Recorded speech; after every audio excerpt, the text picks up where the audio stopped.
AI is transforming customer service. It's real and it works. And with Fin, we've built the #1 AI agent for customer service. We're seeing lots of cases where it's solving up to 90% of real queries for real businesses. This includes the real-world complex stuff like issuing a refund or cancelling an order. And we also see it when Fin goes up against competitors. It's top of all the performance benchmarks, top of the G2 leaderboard, and if you're not happy, we'll refund you up to $1 million, which I think says it all. Check it out for yourself at fin.ai. Et un jour, je lui réécris et je lui dis, écoute, si je t'écris, c'est que tu me plais, t'en fais ce que t'en veux. Ah ouais, cash.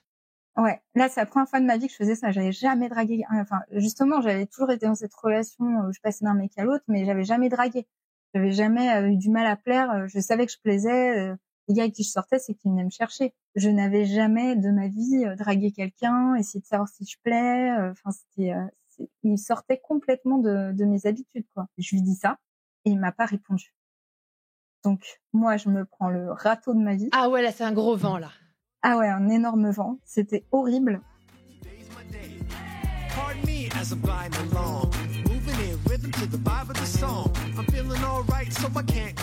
Je suis MC, la rebelle en tutu, et tu écoutes Crush, le podcast qui explore la magie des premiers jours des histoires d'amour.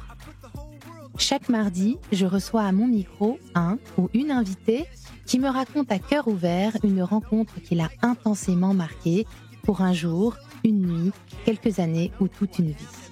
J'espère que ces témoignages seront pour toi une source d'inspiration pour comprendre et vivre mieux tes émotions amoureuses.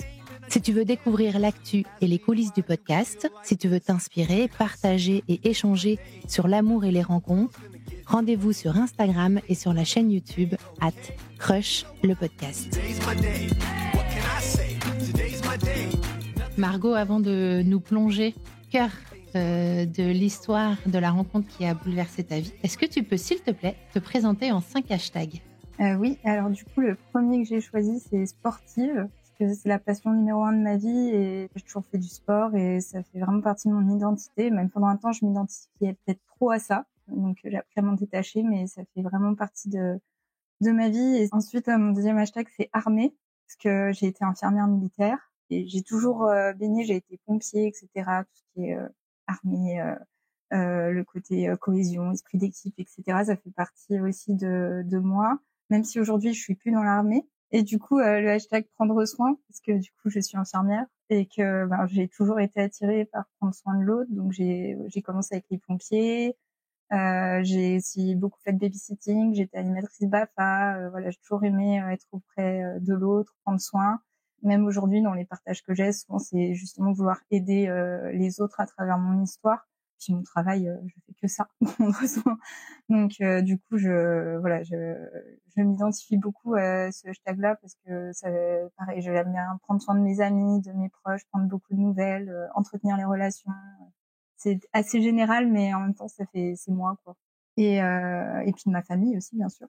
Et après, hashtag Brigitte Bardot, parce que j'aime bien prendre soin aussi des animaux. Donc, j'ai trois poilus chez moi, un chien et 2 chats, et c'est 3 sauvetages. Donc, du coup, et même dans la vie, en fait, les animaux viennent à moi. Je trouve souvent des chiens errants ou je trouve des petits chats dans des sacs et je les biberonne et après je les place. Enfin voilà. Et après, hashtag Friends. Parce que du coup, dans ma vie, j'ai été victime de harcèlement scolaire. Du coup, j'ai longtemps, je me suis sentie seule, isolée, pas savoir bien m'entourer, etc.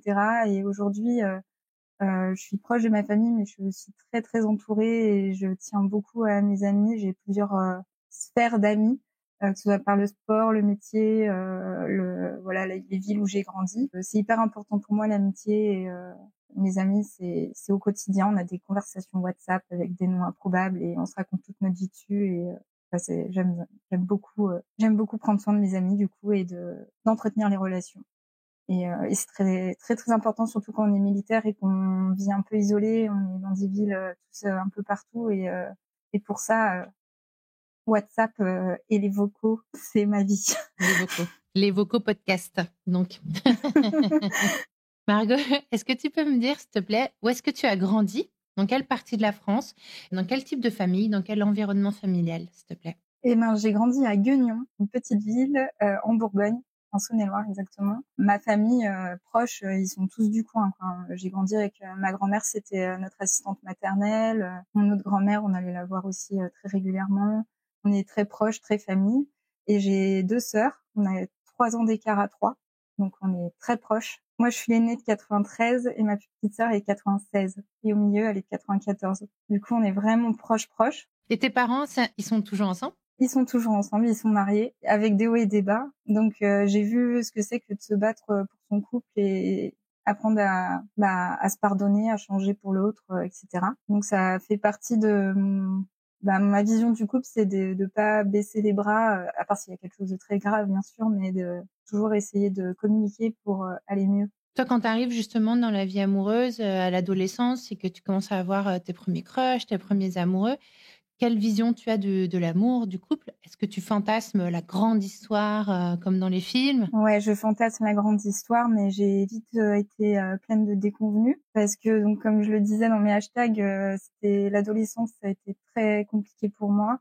En fait, vu que j'étais rejetée par les filles, on m'a fait une très mauvaise réputation. J'avais une réputation de salope, enfin de choses comme ça, des mots très agréables aux oreilles. Mais du coup, vu que j'étais rejetée par les filles, j'avais tendance à chercher la valorisation et l'amour de l'autre chez les garçons. Donc, j'ai eu un rapport très toxique aux garçons. J'allais vers des garçons qui étaient très sûrs d'eux, qui étaient très aimés parce que, si eux, ils étaient aimés, on allait m'aimer comme leur copine. Et du coup, en fait, toutes mes premières histoires, les garçons m'ont trompée. Enfin, que ce soit mon premier amour ou, voilà, jusqu'à ce que j'arrive à Lyon. Et après, c'est moi qui ai inversé la tendance. C'est moi qui m'auto-sabotais mes histoires parce que, j'avais tellement souffert que, pour pas souffrir, c'est moi qui coupais, quoi. Du coup, j'ai pas eu un très bon rapport aux garçons. J'entretenais cette réputation aussi parce que je passais d'un mec à l'autre. J'étais jamais toute seule parce que du coup, c'était la seule façon de me sentir aimée, c'était en étant en couple. Mais du coup, j'acceptais même des fois de sortir avec des gars qui me plaisaient pas, quoi. Mais parce que je voulais pas être toute seule, donc voilà, j'ai eu un rapport très malsain. J'ai fait un post là-dessus où je disais exactement ça, que j'étais capable de sortir avec des mecs qui me plaisaient même pas en fait, parce que j'avais besoin d'être aimée et de plaire en permanence. C'est ça. Après, avec la psychothérapie et tout, j'ai beaucoup travaillé là-dessus. Je peux même pas dire que, à part un, peut-être, où c'était une belle histoire et ça s'est fini parce que lui, il a redoublé et moi, je rentrais en études supérieures à Lyon, grande ville. J'avais envie de recommencer à zéro là-bas. Lui, on s'est quitté assez en paix, mais tous les autres, j'apprenais que j'étais trompée. J'ai même été larguée sur Facebook par statut Facebook alors que j'avais même pas Facebook. Ah, Il est passé de en couple à célibataire et c'est une amie qui me l'a dit. C'est un peu violent à l'adolescence, quand même.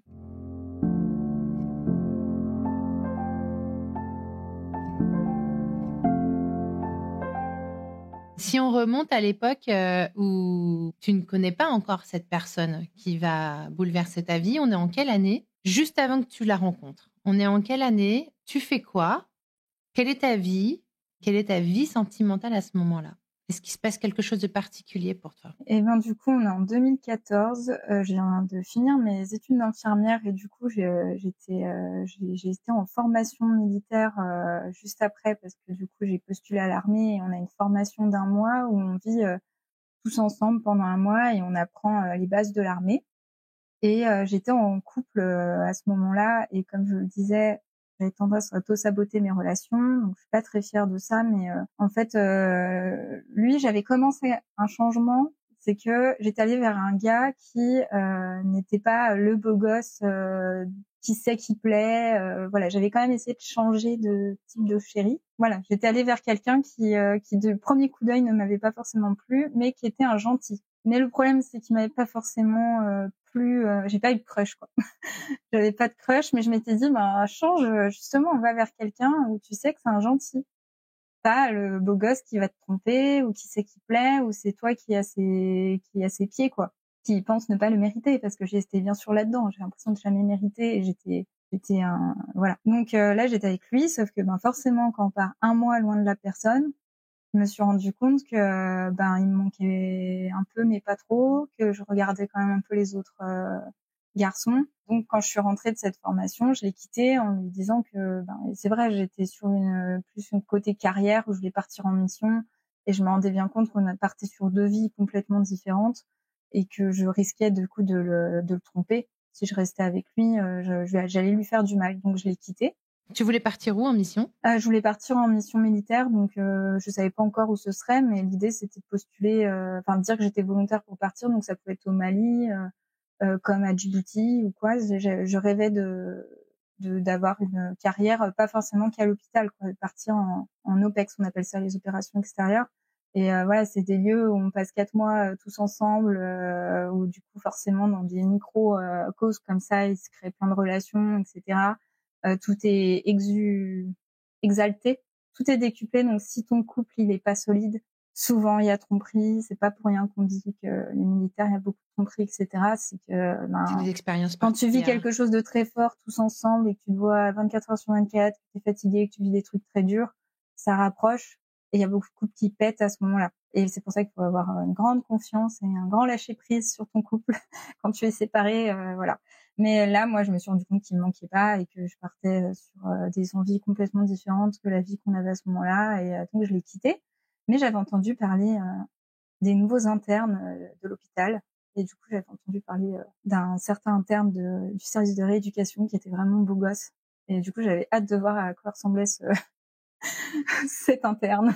J'étais curieuse. Ok. Donc, on t'a parlé d'un gars, on t'a juste dit qu'il était beau gosse. En fait, il faut savoir que les internes, donc les médecins militaires en études, ils changent tous les 6 mois à l'hôpital et ils viennent faire leur stage de 6 mois. Et en fait, pendant notre formation, il y avait des internes qui partaient, des nouveaux qui arrivaient. Et nous, on est tout de suite partis en formation, donc on n'a pas vu les nouveaux arriver, mais on avait des bruits de couloir, quoi, qu'apparemment dans les nouveaux internes, sachant que j'étais jeune, j'étais la plus jeune de mon service, et que j'avais plus l'âge des internes que mes collègues infirmières. J'étais plus proche en âge des internes et j'avais entendu parler que dans les nouveaux internes, du coup, il y en avait un qui était vraiment apparemment super canon. Donc, tu fantasmes déjà sur la description que te font tes collègues, cet homme que tu n'as jamais vu. Est-ce que tu vas le croiser dans un couloir? Et en fait, je le croise pas dans un couloir, mais donc on reprend le travail après la formation. Donc je retourne dans mon service et moi, mon service, c'était le service de neurologie, dermatologie. Rien à voir les deux pathologies ensemble, mais on avait en gros des lits de neuro et des lits de dermato. Donc pour les lits de neuro, on avait 2 internes de neuro et les lits de dermato, on avait 2 internes de dermato. Et les 2 internes de neuro, je m'entendais bien, j'ai appris à les connaître, je m'entendais bien avec eux. Et ils étaient très amis avec l'interne de MPR, l'étage en dessous, le BG. Et du coup, la première fois que je vois le BG en question, c'est parce qu'il était venu donner un avis à ses copains sur un patient. Ils discutaient surtout de rugby, parce qu'ils étaient tous dans la même équipe de rugby. Et donc moi, j'arrive pour demander un truc aux internes. Et là, je vois ce beau gosse dans la salle. Et là, je me suis dit, ah ouais, effectivement, il est vraiment canon. C'était bien mon style, quoi. Pourquoi tu le trouves canon? Il est comment? Il a la mâchoire carrée, il est super musclé, il a les cheveux très courts, rasés. Moi, j'aime bien les gars un peu dans la coupe militaire, quoi. Il a les yeux un peu bridés et il est bronzé et je trouve, en fait, il est hyper charismatique. Et c'est vrai que je le trouve très beau et surtout, c'est pas, ça se voit direct, c'est pas un tombeur. C'est pas, je sais pas comment dire. C'est le gars qui est beau mais qui sait pas qu'il est beau. Il dégage un truc, très sûr de lui, il a une espèce d'aura et après je comprendrai pourquoi il dégage ça, mais il est, c'est pas le gars qui va chercher à plaire. C'est dans le regard quand je viens parler, il fait pas le beau gosse. Ah tiens, il y a une jeune infirmière qui vient parler, je vais essayer de parler avec elle. Il est super sérieux, il est avec ses copains, il va pas blaguer, il nous dit bonjour, il est très poli, très droit, très froid. Mais moi justement, il m'impressionne et il me fait beaucoup d'effet à ce moment-là. Est-ce que tu vas être amenée à échanger avec lui à ce moment-là? Ah non, pas du tout. Du coup, je suis impressionnée. Je rougis un peu. Je parle du coup à ses copains qui sont dans ses copains, il y a Julien et Louis-Marie. Et Julien, lui, c'est justement quelqu'un qui est très tchatcheur, très sympa. Justement, on discutait bien tous les deux, ça avait bien matché, même avec l'équipe infirmière. C'était le jeune interne qui était content de chercher les commérages, enfin voilà. Et du coup, on blaguait pas mal et donc je m'entendais très bien avec eux, donc j'étais très à l'aise avec ces internes-là. Mais lui, je lui parle pas parce que j'avais pas de raison de lui parler. Je me dis juste intérieurement, ouais, il est canon. Et après, il s'en va. Et quand je revois Julien après, donc Julien avait flashé sur une copine infirmière à moi, et moi je lui dis bah écoute, moi ton pote il me plaît bien, si tu veux que je parle de toi à ma copine, toi parle de moi à ton copain. Ok, donc là on est dans Grey's Anatomy. Voilà. Il n'a jamais parlé de moi à son copain. Ah non. Non, parce qu'en fait à ce moment-là, moi j'ai les cheveux rouges. C'est-à-dire? Bah en fait je suis assez j'ai quel âge, c'était en 2000, du coup là c'était début d'année 2015 et j'étais dans ma période un peu c'était la mode des grosses coques claires, donc j'avais une grosse coque popcorn, j'ai des tatouages, du coup je suis assez extravertie par rapport à Jérémy qui est très introverti. Donc Julien se dit c'est mort cette fille, elle est trop il savait que j'avais un compte Insta machin. Il s'est dit, c'est mort, cette fille, elle est trop exubérante pour Jérém, c'est sûr, elle va pas lui plaire. Donc, il ne lui a pas parlé de moi. Comment tu te débrouilles? Et du coup, comment je me débrouille? Et donc, à une soirée, avec cette fameuse amie qui plaisait à Julien, on était toutes les deux célibataires et tout. Et donc, j'étais dans ma période, parce que j'attendais pas Jérémy, hein. Moi, j'avais des histoires d'un soir, je sortais beaucoup, etc. Mais je l'avais quand même en tête, il m'avait beaucoup fait d'effet. Donc, tout mon courage avec l'abus d'alcool est dangereux pour la santé, mais j'étais pleine de vodka et j'envoie un message sur Messenger en lui disant salut. Enfin, je crois que je l'ajoute et je dis bonjour, un truc comme ça. Enfin, voilà, en pensant que Julien lui avait parlé de moi, mais qu'il n'avait pas fait de démarche. Et donc Jérémy me répond bonjour. Donc moi je rame, j'avais du coup fouillé sur une grande détective, je suis allée voir ses photos, etc. Donc j'ai vu qu'il était sportif, donc je lui dis ah tu fais du sport? Oui. D'accord. Bah moi aussi je fais du sport et non. Et là je me dis oh là là. Tu rames. Il a l'air de lui parler quoi. Enfin bon je dois pas trop lui plaire. Enfin bref après je passe ma soirée et puis je réessaye de lui réécrire mais c'était vraiment je ramais quoi. Genre, je me disais non c'est sûr. C'est sûr, ça va être compliqué là. Je sais pas ce qu'il pense de moi. Il a pas l'air de vouloir me draguer. J'en parle à des amis au McDo et je leur montre les messages. Et là, j'ai une amie qui me dit non mais laisse tomber, tu lui plais pas, hein. Laisse tomber quoi. Donc douche froide. Et tout ça se passe sur presque un mois hein, parce que vraiment il me parlait pas, il me relançait pas. Moi j'avais mes petites aventures en soirée et tout. Et un jour je lui réécris et je lui dis écoute si je t'écris c'est que tu me plais. T'en fais ce que t'en veux. Ah ouais, cash. Ouais, là c'est la première fois de ma vie que je faisais ça. J'avais jamais dragué. Enfin, justement, j'avais toujours été dans cette relation où je passais d'un mec à l'autre, mais j'avais jamais dragué. J'avais jamais eu du mal à plaire. Je savais que je plaisais. Les gars avec qui je sortais, c'est qu'ils venaient me chercher. Je n'avais jamais de ma vie dragué quelqu'un, essayer de savoir si je plais. Enfin, il sortait complètement de mes habitudes, quoi. Je lui dis ça et il m'a pas répondu. Donc moi, je me prends le râteau de ma vie. Ah ouais, là c'est un gros vent là. Ah ouais, un énorme vent. C'était horrible.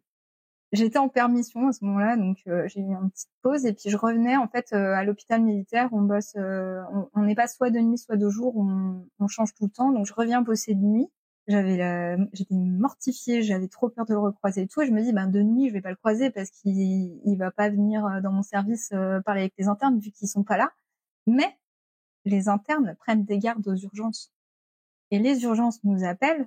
Soit pour nous monter des patients, soit des fois pour nous demander, surtout quand on a des services un peu particuliers, si on a tel type de traitement dans notre service pour qu'ils viennent le récupérer pour le donner à un patient aux urgences. Donc je lui dis, je suis en train de travailler, je reçois un appel et c'est Jérém aux urgences, donc il se présente, il dit oui, c'est Jérém aux urgences. Je voulais savoir si vous avez tel type de traitement. Et moi, je me suis bien gardée de dire que c'était Margot de la neuro. J'ai dit oui, c'est l'infirmière. C'est la meuf relou qui t'a envoyé un message auquel t'as jamais répondu. C'est ça, j'étais trop gênée, je bafouille et tout. Et je dis oui, on a le traitement. Et puis je dis pas qui je suis, quoi. Oui, c'est l'infirmière, quoi. Puis après, je me dis bon, j'ai un petit moment de répit. Je me dis bon, on est tous les deux réveillés apparemment et au même endroit, enfin dans le même bâtiment. Donc je lui renvoie un message et je lui dis mais là vraiment, mais c'est que je devais sentir que c'était quand même quelqu'un, il fallait s'accrocher, quoi. Ouais, t'y vas, quoi. Et je renvoie un message et je dis cette non-réponse doit vouloir dire que tu n'es pas intéressé. Et là, il me répond désolé, j'ai eu un problème de téléphone. Dans ma tête, j'étais là oui. Enfin bon, si la fille qui te plaît, elle te dit que qu'en gros elle est intéressée et que tu réponds pas parce que t'as un problème de téléphone, le jour où ton téléphone il fonctionne, t'envoies un message. Enfin, t'es super gêné, tu t'excuses, t'envoies des fleurs, je sais pas.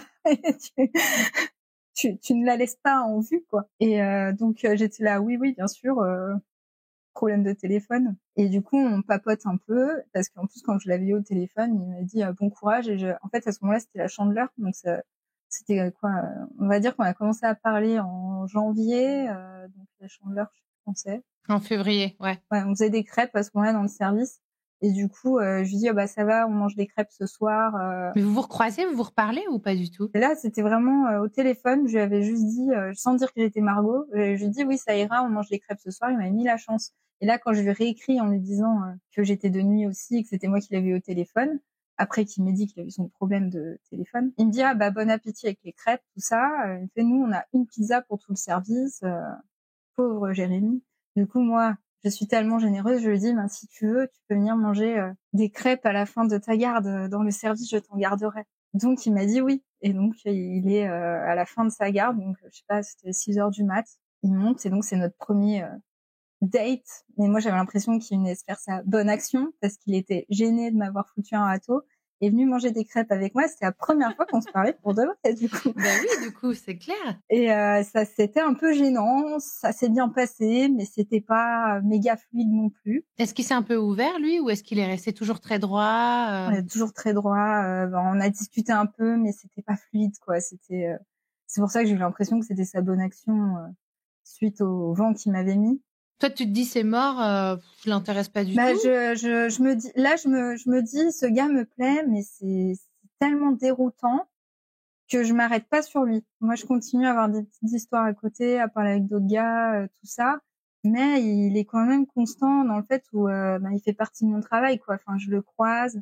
Donc un jour, après on a mangé des crêpes, il est venu dans le service, il était de garde un week-end. Et en fait, il tourne les internes et il vient dans le service et il cherche des sets à pansement. Il vient me demander où est-ce qu'il y a des sets à pansement et moi je bafouille. En fait, il me mettait dans tous mes états, quoi. Et comme en plus je savais pas si je lui plaisais ou pas, c'était vraiment déroutant à chaque fois qu'on avait une interaction parce que moi je sentais qu'il me plaisait vraiment, mais je savais pas ce qu'il y avait en face, donc ça me rendait timide, ça me faisait bafouiller, tout ça, quoi. Tu perds tes moyens, quoi. Ouais, voilà. Et donc je lui ai réécrit un jour où je prends de ses nouvelles. Et moi, je sortais du travail, donc je m'arrête au McDo. Le McDo fait partie de mon histoire. Cet épisode est sponsorisé par McDonald's. Mais bon, je m'arrête au McDo et je lui écris et il me dit qu'il sort du rugby et qu'il a faim et qu'il va peut-être se faire un McDo. Et en fait, je savais que là où il fait du rugby, le seul McDo le plus près, parce que c'est tout relié à l'école de santé des armées qui est à Bron, parce que son école, en fait, ce qu'il faut savoir, c'est que les internes, ils sont tous en cours au même endroit, et avec tous les étudiants en médecine militaire, ils sont à l'école de santé des armées qui est à Bron, donc qui est pas loin de l'hôpital militaire où on travaillait, où il faisait son stage. Et donc quand il rentre, en fait, je savais que son terrain de rugby c'était à l'école, donc je savais que le McDo le plus près c'était celui où j'étais, qui est celui vers l'hôpital. Je dis bah si tu veux, je t'attends. Et donc là encore, je prends les devants. Et je l'attends pendant presque une demi-heure au McDo parce que le temps qu'il rentre, machin, qu'il prenne le tram, tout ça. Et il vient manger au McDo avec moi, donc deuxième date. Et je l'attends, moi j'avais fini de manger. Enfin, je traînais avec mon McFlurry, mais il arrive avec son plateau, il s'installe, on commence à discuter. Et un des premiers trucs qu'il me dit, mais c'est là qu'on voit qu'il cherche pas à plaire. C'est vraiment pas un dragueur, quoi. Et il se pose et il me dit bon, je te préviens, il y a un truc avec moi, c'est que je déteste qu'on pique dans mon assiette.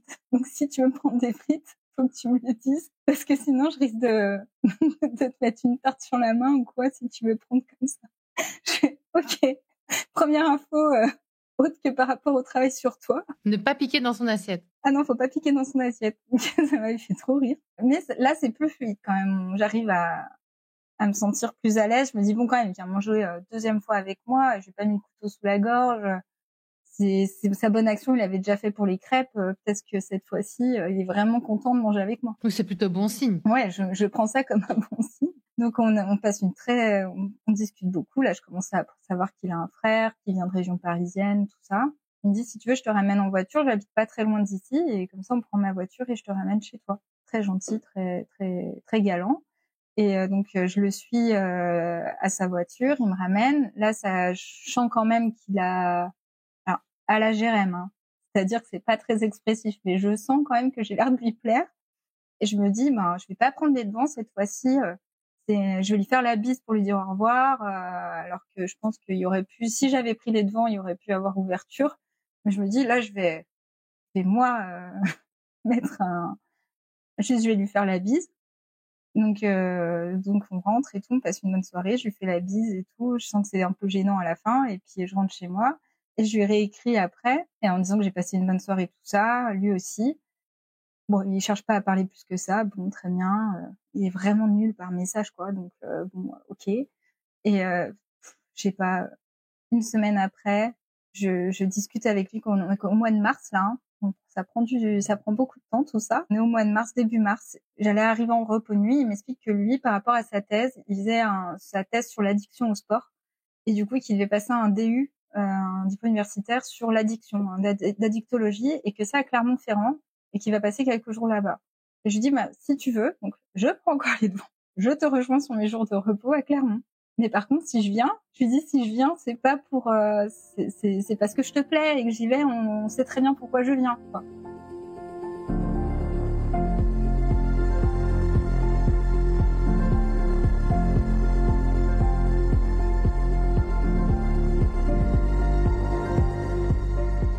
Est-ce qu'il y avait une ambiguïté entre vous ou... Pas tant que ça, hein. C'est vraiment là, j'ai joué poker, le coup de poker, quoi. Je me dis, bon, là, fallait que je sache, est-ce que je continue d'essayer de ramer et de parler avec lui, ou est-ce que je lui plais pas? Il me dit que je viens pas, et bon, au moins, comme ça, c'est réglé, je sais que je lui plais pas, et c'est bon, quoi, je passe à autre chose. Ce qui me plaisait, moi. Et il me dit, oui, tu peux venir. Et donc, par contre, donc je prends le train, j'arrive à Clermont, donc c'était le 25 mars, et je sors du train, il m'attend, et là, il m'embrasse. Alléluia! Donc c'est bon, je lui plaisais. Mais lui, il passe de tout au baiser direct. Ah ouais. Ok. Mais ça m'a... en fait, c'est le problème dans notre histoire, du coup, pour amener un peu la suite, c'est que j'ai tellement ramé, j'ai tellement eu l'impression de le forcer, enfin de prendre la main, et de diriger toute cette histoire, et je n'ai tellement pas eu l'habitude que pendant, je dirais même plus d'1 an, j'ai eu l'impression qu'on était ensemble parce qu'il avait vu de la lumière et que je lui plaisais pas. Parce qu'il m'a jamais draguée. Il y a jamais eu de moment de vraiment, tout ce moment-là, on se drague, on se cherche, il y a des petits regards, des machins, des trucs. Nous, il y a jamais eu cette tension du départ. Cette tension, moi, c'est plus, moi, il me faisait de l'effet quand je le voyais. J'aimais bien justement que ce soit pas un dragueur, parce que ça me sortait aussi de tous ces mecs qui aiment plaire.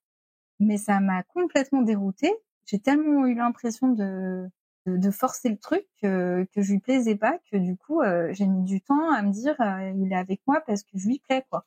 Après ce premier baiser, les quelques jours que vous passez ensemble à Clermont-Ferrand, est-ce que tu sens que lui, il est embarqué? C'était sympa, on a appris à se connaître, on allait faire des restos, mais en fait lui il allait en cours la journée, moi je me promenais à Clermont, et on se retrouvait le soir, on allait au cinéma, on allait au resto, on a appris à se connaître.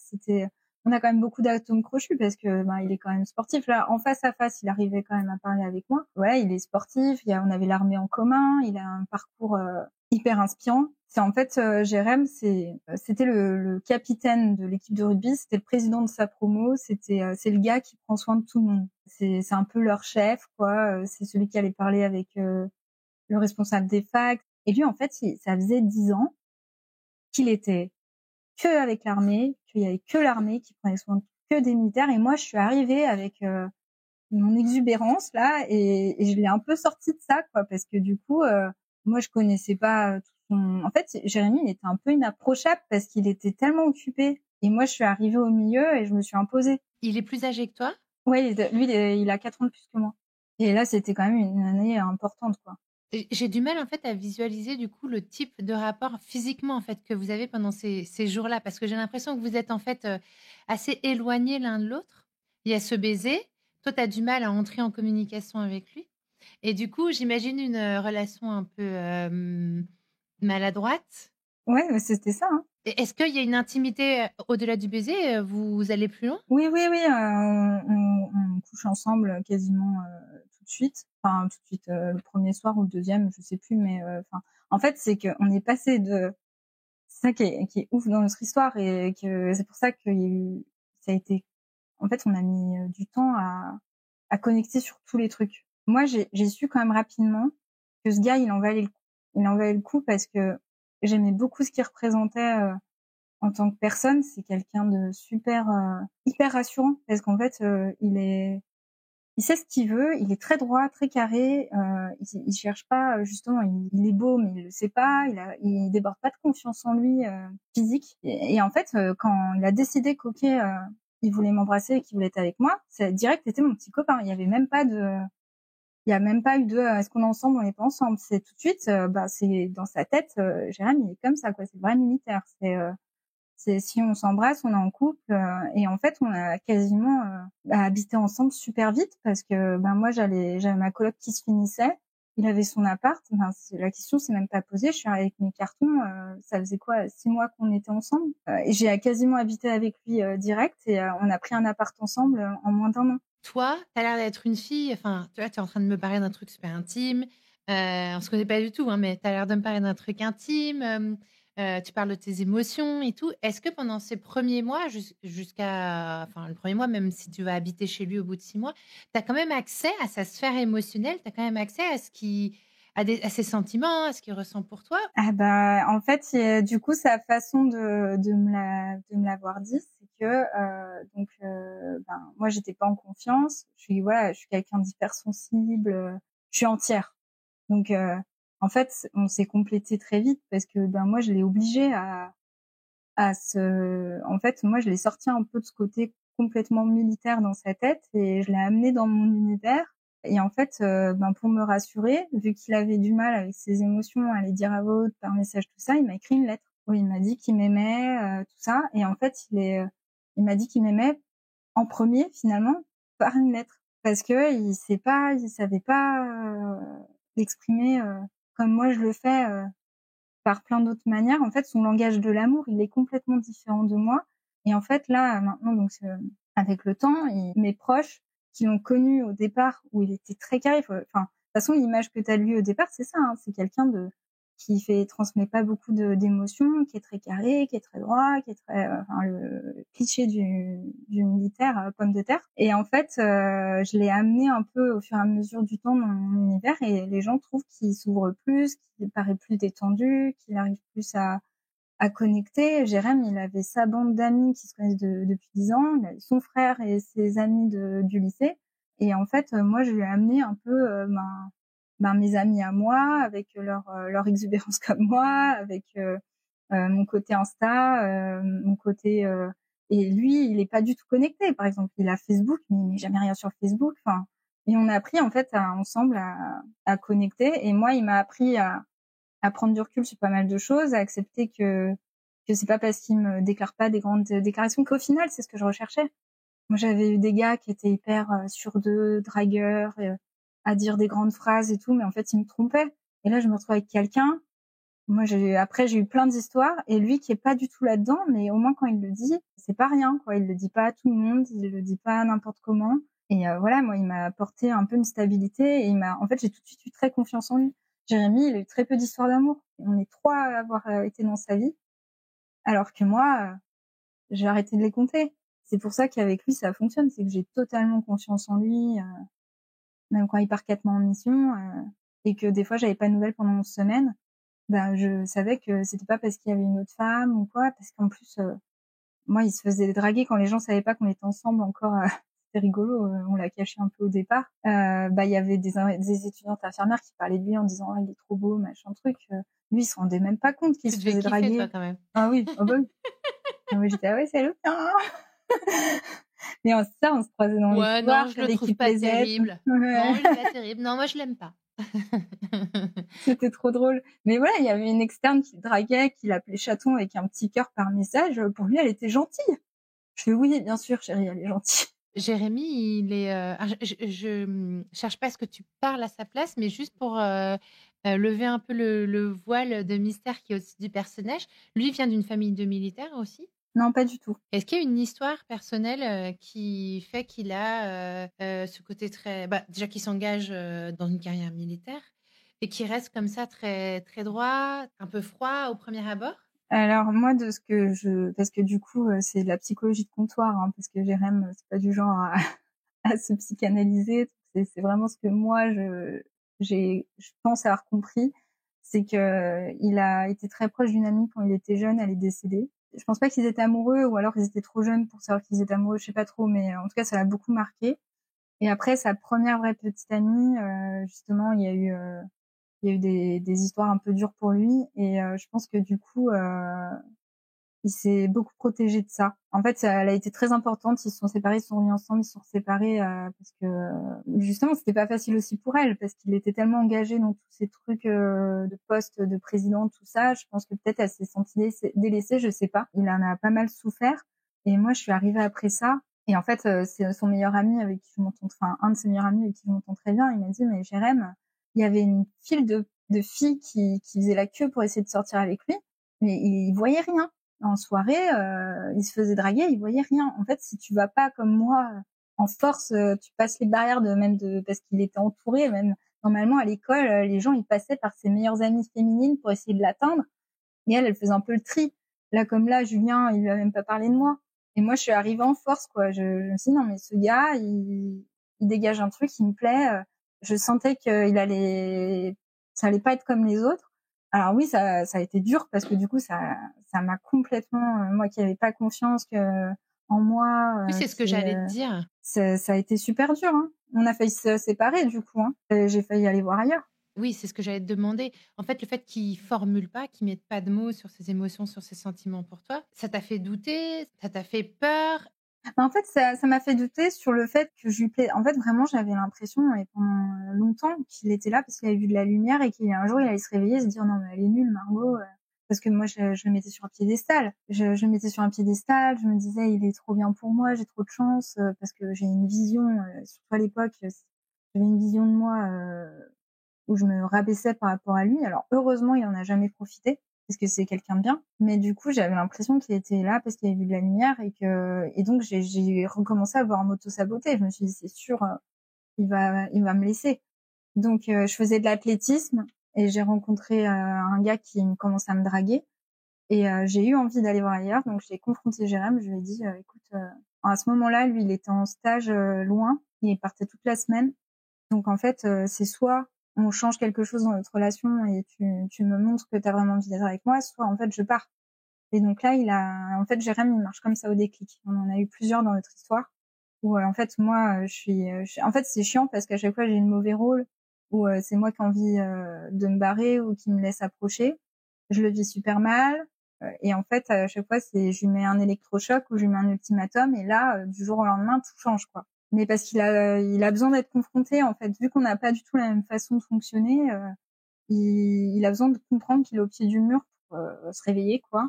Et notre relation a changé et ça s'est de plus en plus équilibré. Il a de plus en plus été à me montrer qu'il m'aimait, qu'il était fier de moi. Et c'est devenu mon fan numéro un, à me faire même, en plus, il marseillise tout, et il me mettait sur un piédestal au niveau du sport, tout ça, quand il parlait de moi à ses copains. Et je voyais de la fierté aussi, comme moi, quand j'en parle. Et donc, j'ai compris qu'il m'aimait vraiment. Et puis après, avec les lettres, etc., qu'il m'écrivait quand il partait en mission, oui, là, il se livre vraiment. J'ai compris qu'il m'aimait vraiment, quoi.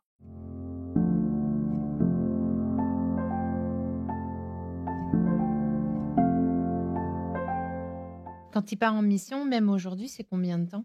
C'est 4 mois. Et tu es en contact pendant ces 4 mois ou très peu? Alors quand il partait au Mali, pas trop, et puis c'était super dur parce que il part quand il a été diplômé, il a rejoint la Légion étrangère. Donc il est médecin pour la Légion étrangère, il sert la Légion étrangère, mais du coup il part en mission avec eux parce qu'il s'est spécialisé là-dedans. Bah il partait avec les gars qui sont au front, qui sont devant. Quand il partait au Mali, il était dans le désert avec les gars qui chassaient terroristes et tout ça, enfin bref, toutes les missions qu'il y a pu y avoir au Mali. Et du coup, ben, quand il est avec eux dans le désert, bah, ils coupent les téléphones, tout ça, et j'avais pas de nouvelles pendant des semaines.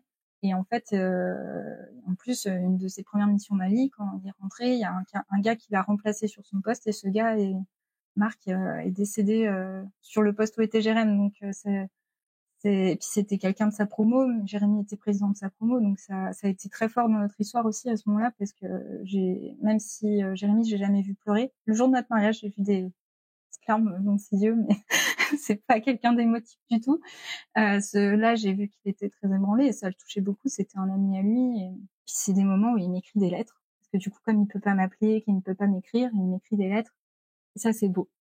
Et je les garde toutes.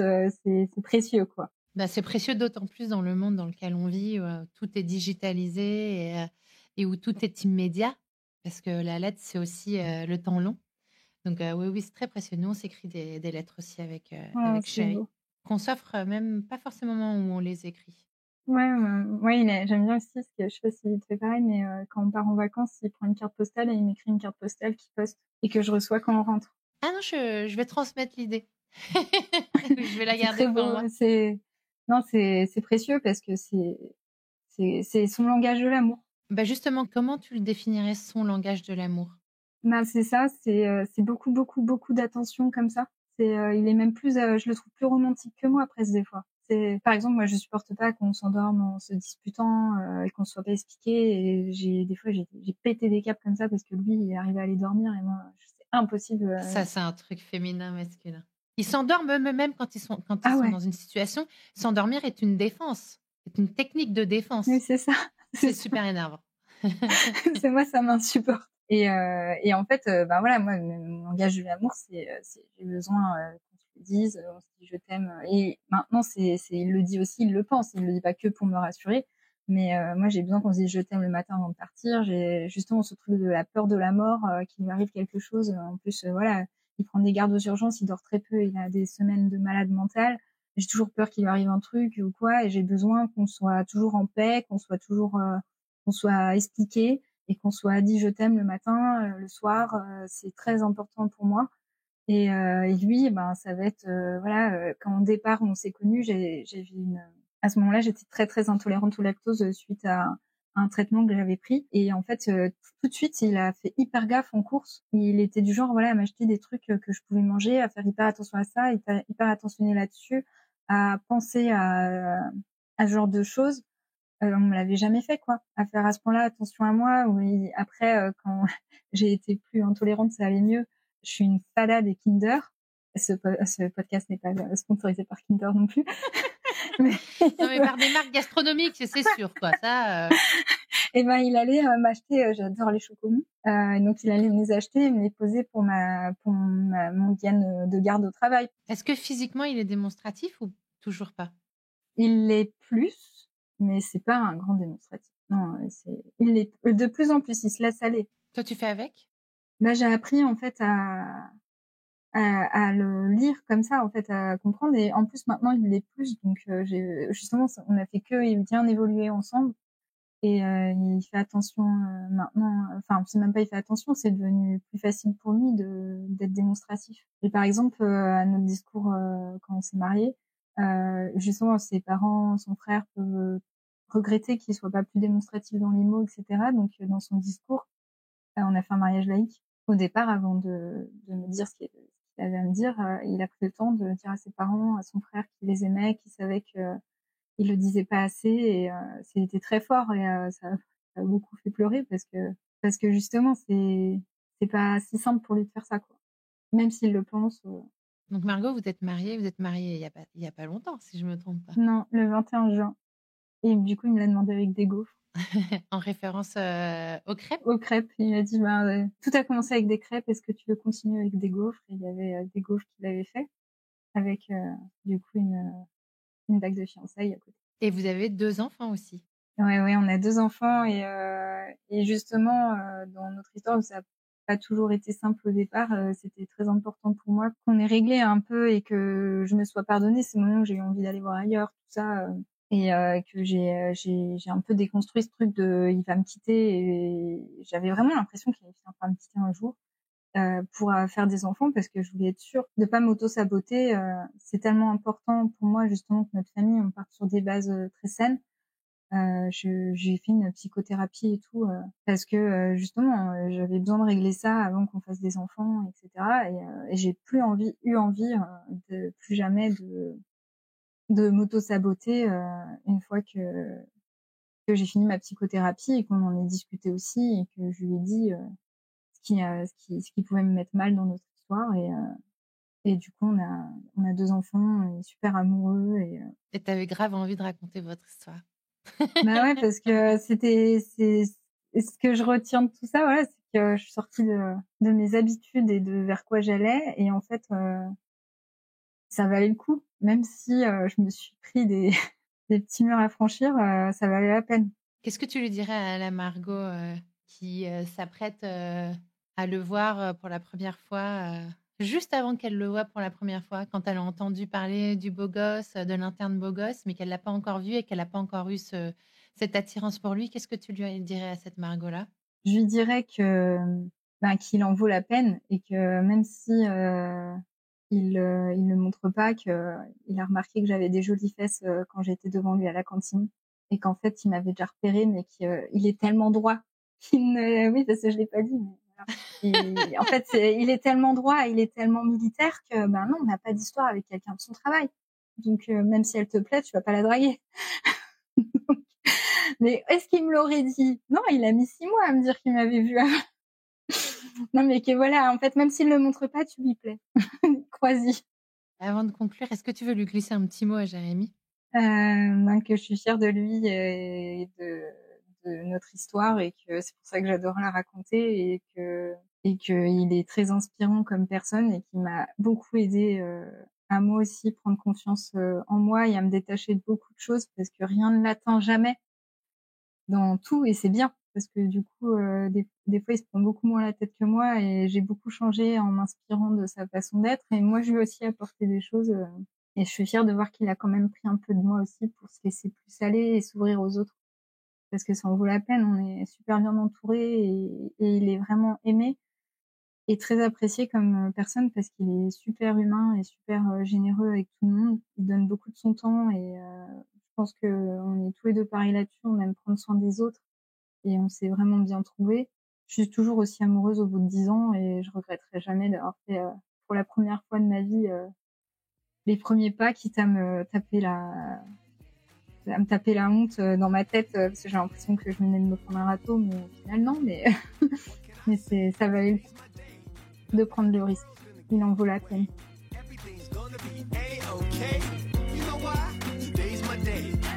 Merci d'avoir écouté cet épisode. Je compte sur toi pour aller mettre 5 étoiles et un commentaire sur ta plateforme d'écoute favorite, notamment Apple Podcast. Ça prend littéralement 30 secondes et c'est crucial pour soutenir mon travail complètement indépendant. Si tu veux venir à mon micro, tu peux m'écrire sur crush.lepodcast@gmail.com et si tu veux me soutenir financièrement, clique sur le lien Patreon dans le descriptif de cet épisode. 1000 merci pour ton écoute et à la semaine prochaine pour un nouveau Crush.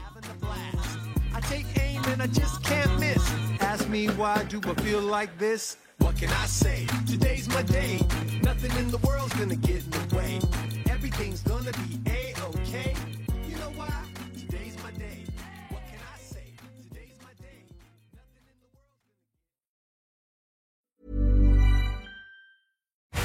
Bustin' with the Boys is here to let you know that every college football Saturday, FanDuel is dropping profit boosts that can turn wins into bigger wins. Sounds like we should rename Saturday Booster Day. Nice. 21 plus and present in select states. Opt-in required. Bonus issued as non-withdrawable profit boost tokens. Restrictions apply, including any token expiration and max wager amount. See full terms at FanDuel.com/sportsbook. Gambling problem? Call 1-800-GAMBLER.